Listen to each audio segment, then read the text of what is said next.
Good afternoon, folks. Welcome to the 54th episode of the Matias Sports Podcast. I have 98.5 The Sports Hub, Tim McKone. How are you, sir? Good, Ken. Thanks for having me. I appreciate it. Yeah, no problem. Love listening to the show of Jesus, I keep saying it. Zedel and Beetle. Oh my God, I'm putting them together. Anyways, Zoe and Beetle, it's great hearing you guys on the radio during the day. I mean, I don't get to listen quite often because I'm at work, but the little I do, it's just awesome what you guys do at 98.5. But like I said off air, feel free to just, your experience and what you've learned and what you look forward to in the future as well. So go for it. Yeah, absolutely. So I went to school at Roger Williams in Rhode Island. Grew up in Worcester. Loved sports my whole life. Realized pretty quickly I wasn't actually good at sports, but wanted to talk about them, right? So Yep. did a bunch of internships when I was at Roger Williams. Got my foot in the door at a radio station in Worcester, WTAG, and that was my first job out of school, making like no money Yep. whatsoever, That's but how it doing is.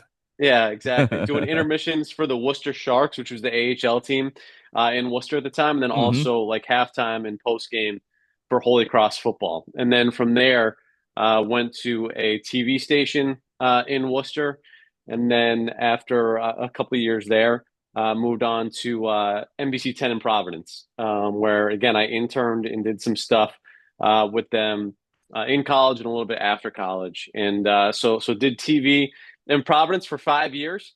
I've been at 98.5 for about a little over 10 years now. So I was doing a lot of weekend stuff, some fill-in stuff while I was at NBC 10 in Providence.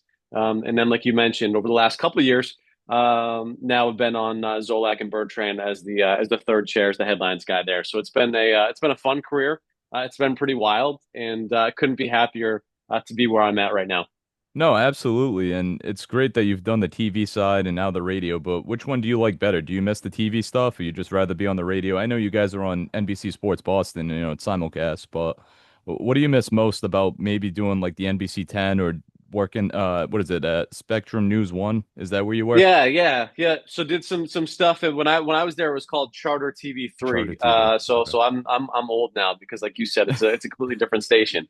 I like doing radio more, to be honest with you, just because when you talk about TV, like at NBC 10 for the sportscast, you got 3 minutes during the week, 4 minutes on the weekend, and that was it. So Yep. a lot of it was kind of surface level, and you have to remember too that when you're doing a newscast, it's not a die-hard sports fan like yourself that I'm talking to, or a typical 98.5 listener that Hmm. knows the background, knows everything about like not only just the team, but the league as a whole, right? Like at 98.5, one of the really cool things is a lot of our listeners are super well educated when it comes to sports, have an idea of what the second apron is in the NBA. And when I'm doing news, I'm also talking to your 85-year-old grandmother who has no idea about any of this stuff, right? So you have to kind of make your broadcast Yep. for both, right? So you Yep. can't really do a deep dive the way that you can in radio and really kind of go, like I said, dive in head first in terms of a certain topic. It's more surface level stuff. In terms of what I miss with TV, it would be just going to events, right? Whether Yep. that was Patriots practice. I'm a huge college basketball fan. It's weirdly enough my favorite sport. And at NBC 10, obviously we covered PC, URI, Bryant, and Hmm. Brown, but like to be in the mix for Big East basketball, A10 basketball, tournament games, and stuff like that was a really cool experience. So just kind of going to games is probably not something that I do as much anymore. Going to practices and really having those like conversations and building relationships with coaches, players, teams, and stuff like that is probably something I miss the most because now we just give takes about these teams, and probably a good thing that a lot of them don't see me face to face anymore after we complain about them the way that I used to. But that would probably be the thing I miss most about TV. No, that's great that, you've dabbled in both because, I had Mark Darndaro on my podcast and he worked at, he kind of went through your route too, like working at WPRI 12 Yep. and was he at EI for a little bit too? Yeah, so he was at Yeah. EEI and Dundera was there. My first, and I want to say he probably did 5 years Hmm. at PRI too, which was our competitor over at NBC 10. Yep. And my first 2 years at NBC 10 were his last 2 years at PRI. So knew Mark well, was super excited when he wound up coming over at 98.5. And like you said, too, it was a similar thing where, he's doing his EEI stuff and PRI, and then I'm seeing him at a PC game and stuff like that. So Yeah. cool guy, fun guy. And like you said, a similar path in terms of, and I think he would tell you the same thing, honestly, too. And I think Dundaro's similar too in that he really likes to do sort of those deep dives. And he was really talented in the TV side because PRI actually had a nightly sports show where they had like a 15-minute thing, Hmm. and kind of gave him and a girl by the name of Ruthie Polinsky that used to work I there. And then remember her. obviously Yeah. Yanni Caracas was their sports director. Hmm. All three of them did a fantastic job when all three of those guys were together in terms of kind of going to that next level. And that show gave them an opportunity to do it. No, that's great. I love hearing the stories that if it's you, Mark, anybody that's dabbled in TV and I was on radio, I'm like, it's my favorite thing. I'd love to do TV. I love radio. It's just I'm so passionate about sports, but it's such a hard industry to just break into, and especially if you're a young kid. I mean, you intern at 98.5. That's great. You meet all you guys and Joe Murray and Jim Murray and all, whoever, but what's the biggest thing that you could tell somebody that's probably out of college or even like me that's a little early 30s of what should they focus on just trying to get like a radio gig? I know the street team's really big, but I understand that doesn't really pay as well, the starting off gigs, but what would you tell somebody that's kind of inexperienced and trying to look into sports media or broadcasting? Yeah, it's a great question. I tell any intern that we have or anyone like that with my path, it's sort of been about like relationships and opportunities. And one of the cool things about having the background in both TV and radio was it gave me an opportunity to say yes to a lot more opportunities, and kind of having those diverse skill sets certainly went a long way in getting me to where I'm at right now. So the more that you can do, obviously, the better. If you can host a podcast, do it. If you can edit audio, awesome. Same thing with video, being able to host and sort of shoot your own stuff when it comes to TV as well goes a really long way. And then the other part is just sort of relationships, and whether that is having people on your podcast and building up relationships that way, whether it's internships, getting your name out there is a huge part of it because there are just so few jobs available in terms of your traditional media, right? I think one of the cool things right now is that you can actually start, your own podcast and build it and make a name for yourself in that way.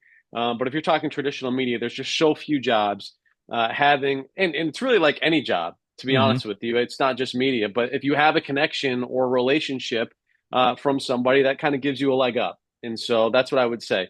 Do as many internships as you can, as many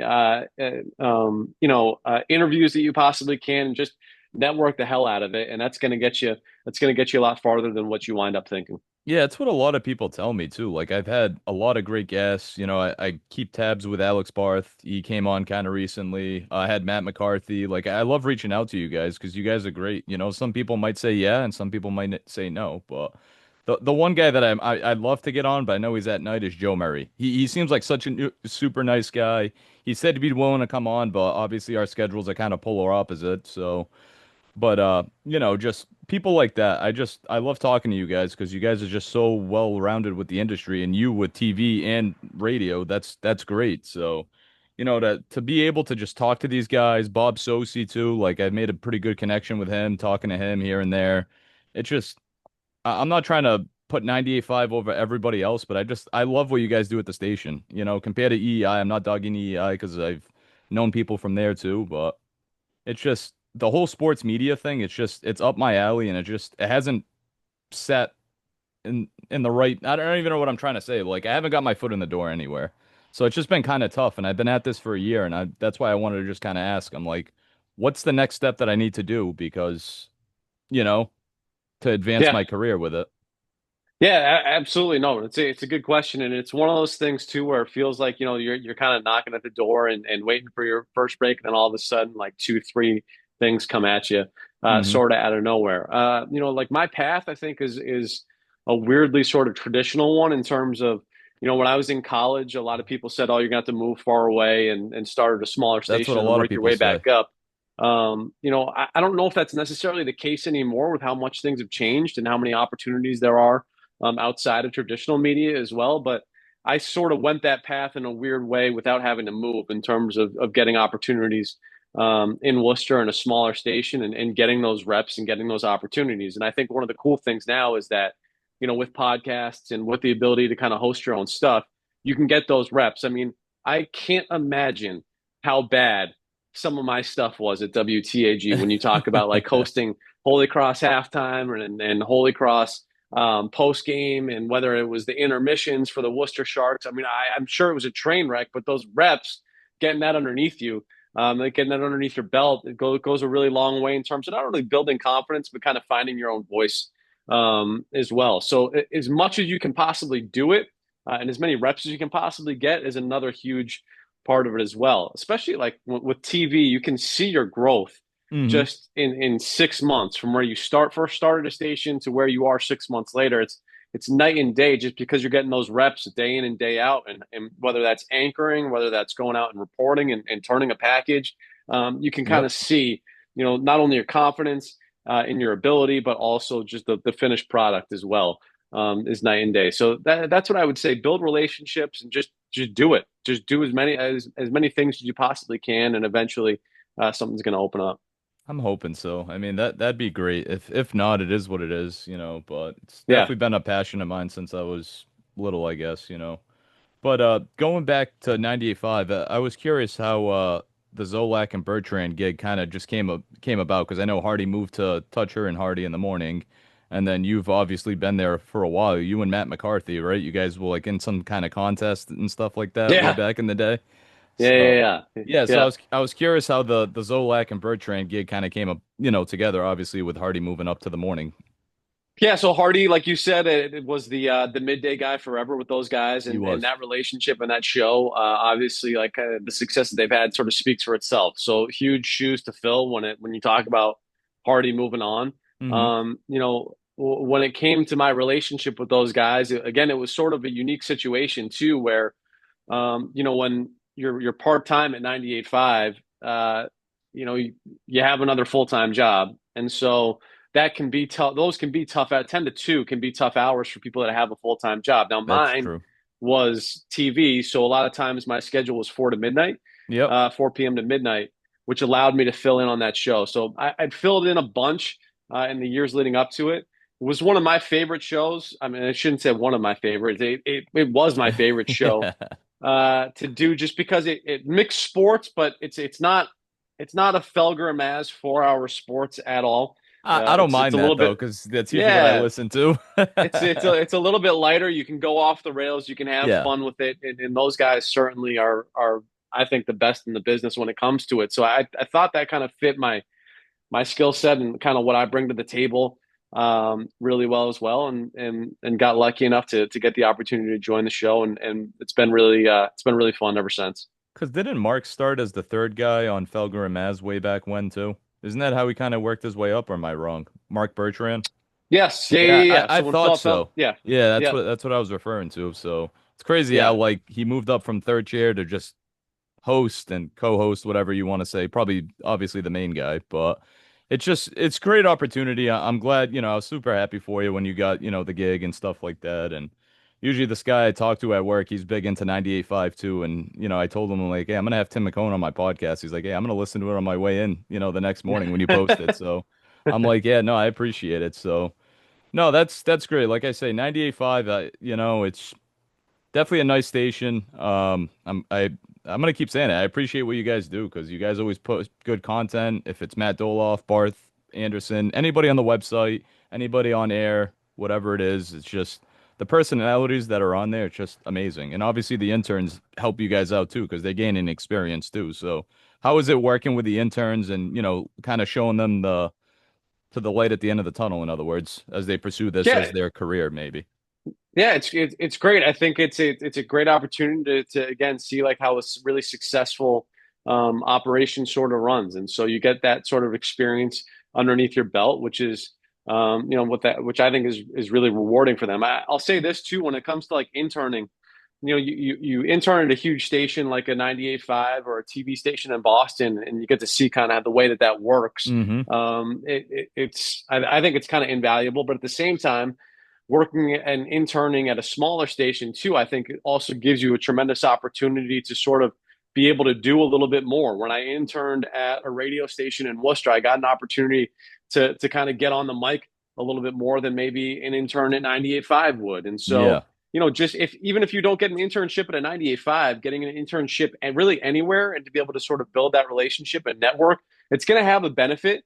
Again, it might not be the shiny thing that's 98.5 the Sports Hub, but at a smaller radio station, maybe you're doing a little bit more. You're cutting some audio. You're coming up with show ideas in a way that maybe you wouldn't have the opportunity at 98.5. So it's sort of a double-edged sword, and why I think you can't really go wrong when it comes to interning, because on one hand, if you're at a smaller station, opportunities and potential job offers right out of school are there. And if you're interning at 98.5, you get to see what some of the most talented people, and I'm not talking about me, by the way, Oh, you what's should what are some be. of the most talented, no, no, no. Some of the most talented people, the way that they work on a day in and day out basis, how they prep for a show, things like that, which Yeah. which I think is invaluable as well. So, you know, if you're in school and you're looking to intern, I would say don't just do one. To try to do a Yeah. couple. And you might have to do one just for credit, but if you can get a couple under your belt, certainly that is only going to help.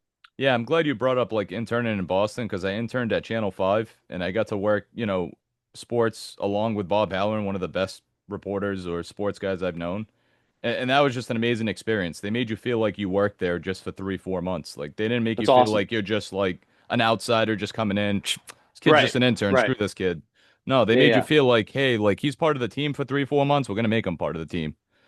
But That's cool. That's yeah, cool. I love I to wish hear I that. would have done, yeah, I wish I would have done like more like go to Fenway stuff like that. But I think COVID restrictions was still kind of a thing back then. So I'm like, you know what? I'm content with driving to Needham 1 day a week and just getting my internship done. And I was just super happy. I'm like, I wish I could work here, but obviously those people tell me what you were told too. You got to start in like Idaho for like 2, 3 years, and then if you want to move back to Boston Needham, you might have a chance to get it because you were an intern.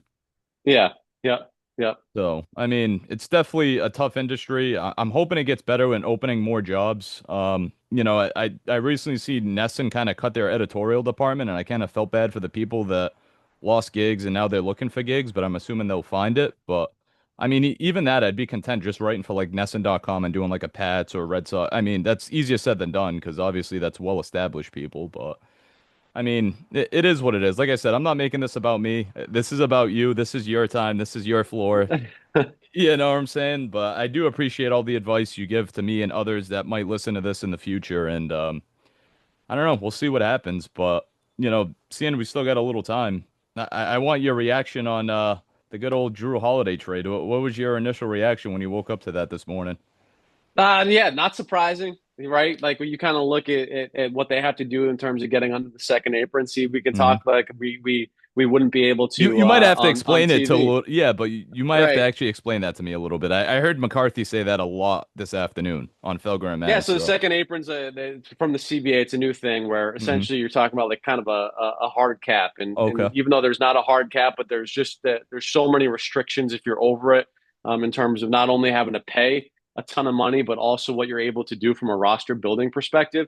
So kind of think of it as a hard cap in the NBA because you're not going to see teams go over it. Hmm. But you had to move some pieces. Jrue Holiday made the most sense. I think it was a slam dunk trade.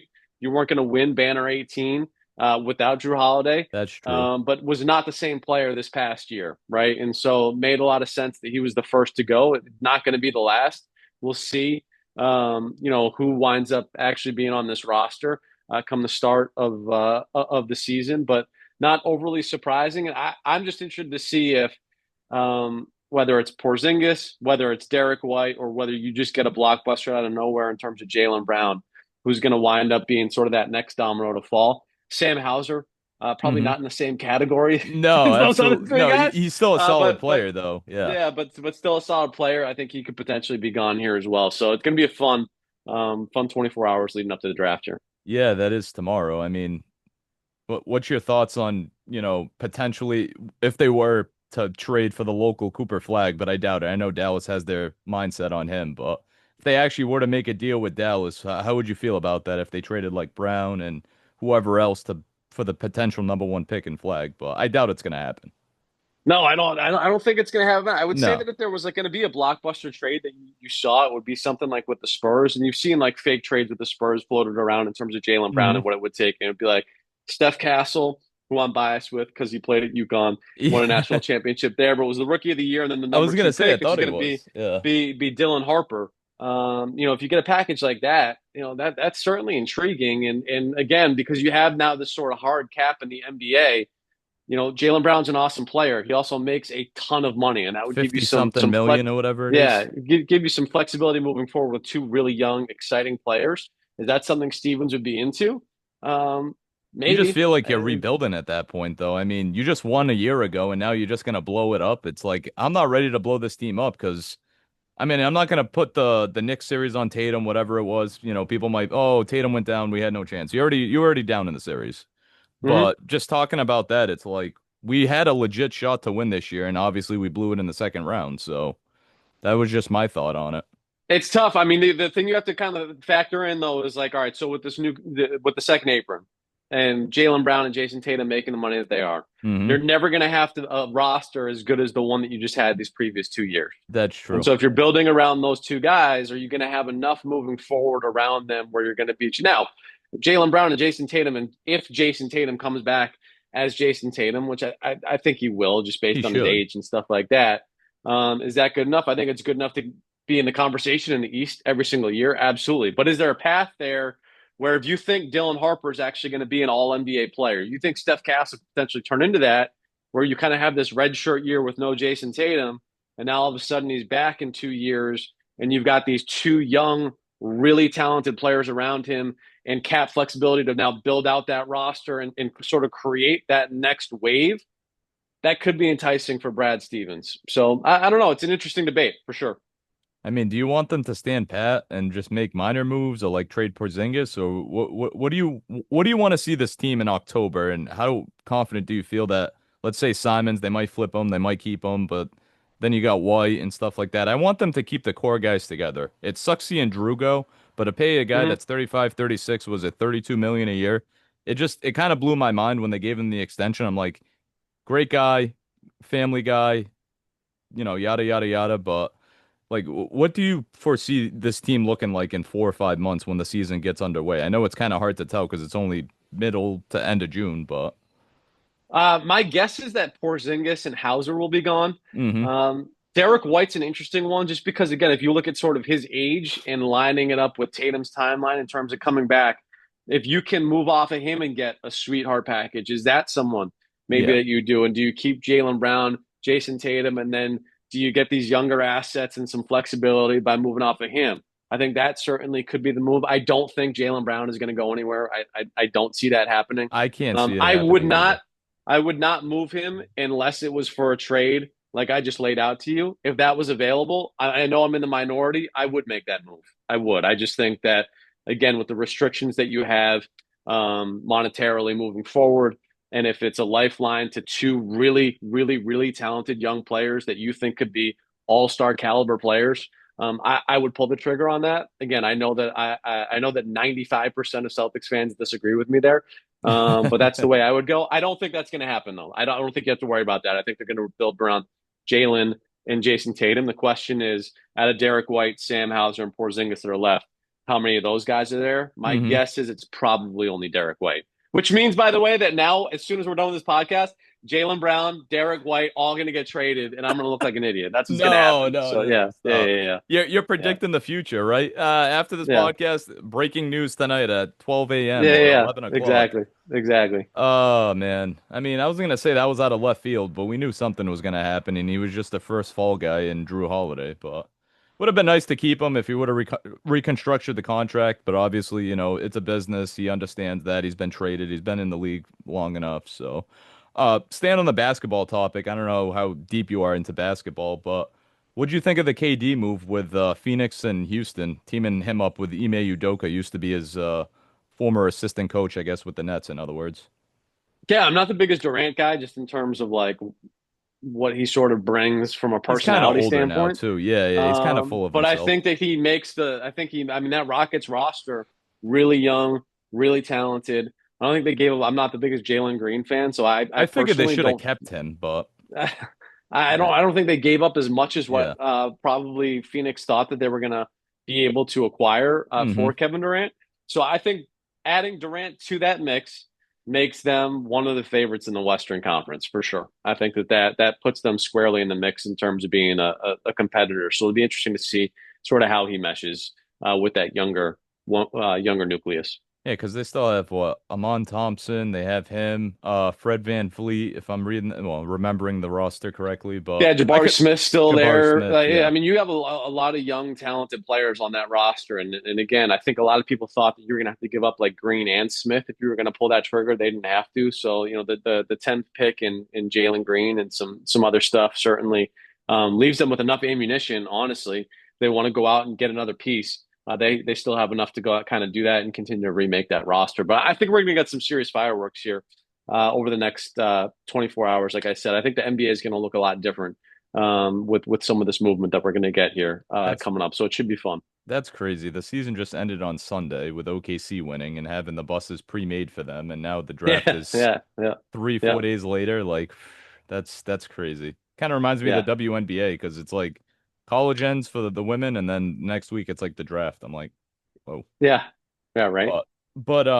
Just jumping around sports, obviously seeing we got a little time. I know you guys are really, when I listen to you guys on the midday show, you guys are really heavily into the Patriots, obviously because of Zoe used to play. What has your thoughts been, obviously, on their off season and how their mini camp or, OTAs went? I know it's kind of hard to judge a guy just with shorts and a helmet, but and a jersey, but what's your thoughts so far since January to June with Vrabel being hired as well?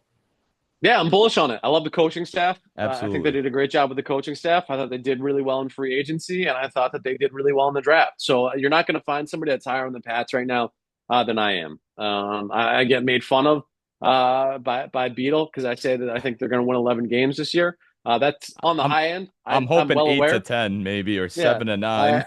I understand it, but the soft schedule, It the is. coaching staff, Drake May taking a year two jump, I think it's on the table. If Steph Diggs is healthy, if he's committed, I think they got some options. And if these rookies are what we are kind of projecting them to be.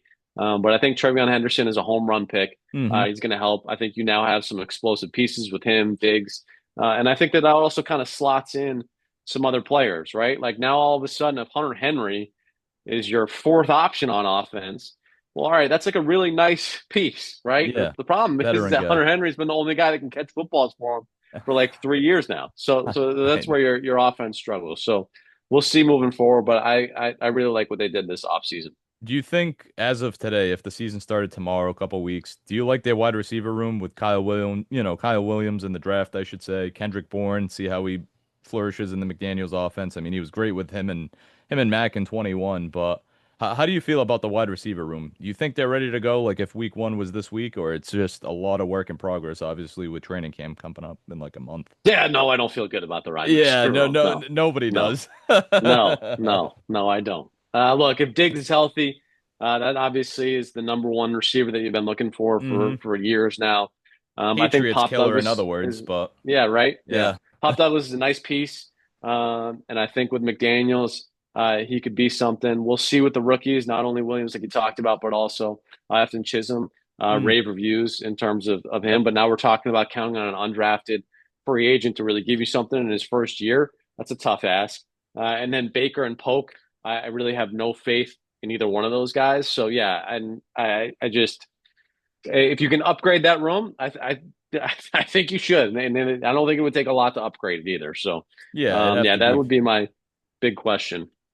probably via trade now because with training camp right around the corner. But Yeah, yeah. like I said, I haven't really heard much of you guys during the midday. But what's Zoe's opinions on it? Like, how does he feel about this team? Seeing he watches them closely, like every single day. Yeah, Zoe thinks they're going to win like 9 games, Yeah, nine, I'm maybe hoping even get so. to double digits if they are. But look, I think anybody is going to be disappointed if they've been following this team if they're not at 7, 8 wins. I I mean, would they be. like, yeah, I think that there's a disappointment based on the coaching staff that you've assembled. You have not just Mike Vrabel, but a lot of talented uh, coaches with head coaching experience. So it's Hmm. a deep coaching staff, knowledgeable coaching staff, talented defense. You've added some offensive pieces, and everyone thinks, including myself, that you hit on what should be a franchise quarterback. So I think when you kind of put all that stuff together with what appears to be a really soft schedule, and I don't see that changing a lot because a lot of those teams have the issue that you had for a long time, which is that you didn't have a quarterback. Yep. And so I don't think that a lot of those projections in terms of the teams that they're going to be going up against are going to change that dramatically because a lot of them have quarterback issues. And as you know, if you don't have a quarterback in the NFL, you're kind of screwed. Yeah, So you're right. You're absolutely right. that's why I'm still kind of bullish on this team. And when I say that I think they can win 11 games, doesn't necessarily mean that I think that they're the caliber of team that's like an 11 win team, if that makes sense. I just think the schedule is going to break in a way where maybe that eight-ish win team is kind of overinflated just based on the competition that they played a little bit. Yeah, looking inside the division too, the tough games is going to be Buffalo, Miami as Mm-hmm. usual. I'm not going to say the Jets are a walk in the park, but you don't know what Aaron Glenn's going to be as a first year head coach, being what was he, DC of the Lions?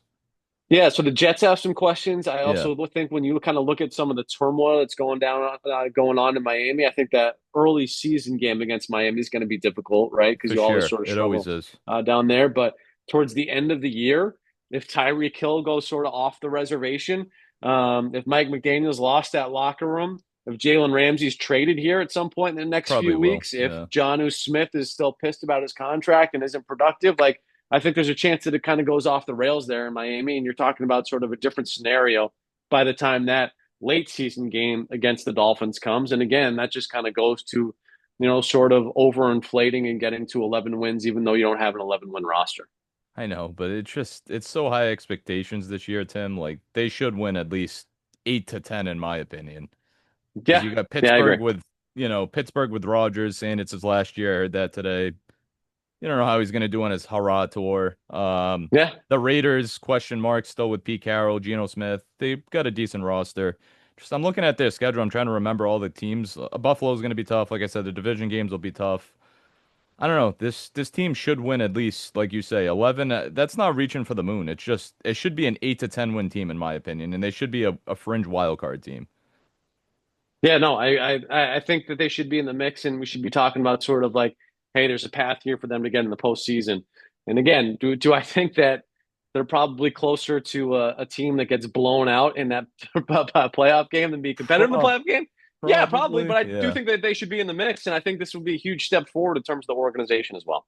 I just hope it's not that Buffalo repeat. I think it was Mac's Oh first year, man, that was 40, tough. Yeah, exactly. 48, 44 to 14 or 17. That was brutal to watch. Yeah, and it was one of those ones too. Remember, like Mac kind of marched him down a little bit and then threw that pick in the end zone, and then it was after that, it was over. It was over. So yeah, God. They yeah, had no chance, but it was nice to see him back in no, the playoffs since Brady.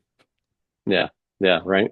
But no, I appreciate you coming on, Tim. That's all the time we basically have because I'm short on time with Zoom. So I thank you so much, Tim. I really do. No, thanks for having me, Ken. I really appreciate it. This is Appreciate it. fun.